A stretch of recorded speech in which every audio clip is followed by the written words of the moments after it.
La première pierre qui a été posée pour la renaissance de l'Algérie, dans tous les domaines, a été posée par les mains d'Ibn Badis.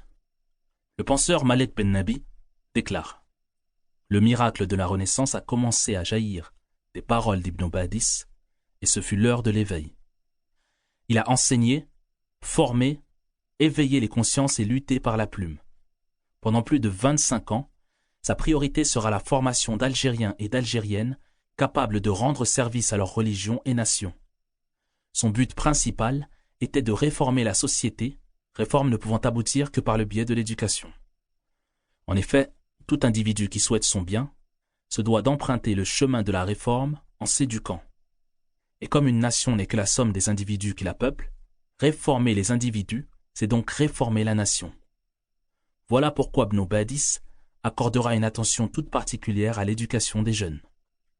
Dans cette édifiante citation, Ibn Badis nous livre sa réflexion sur cette entreprise.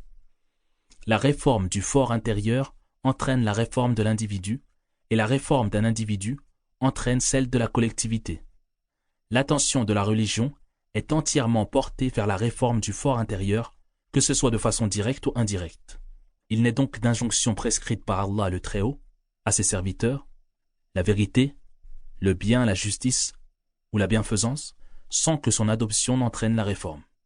Et il n'est rien qu'Allah le Très-Haut n'ait interdit, le faux, le mal, l'injustice ou le méfait, sans que son adoption n'entraîne la corruption. Le perfectionnement de l'âme humaine est le but ultime de la révélation des livres, de l'envoi des messagers et de l'institution des préceptes religieux.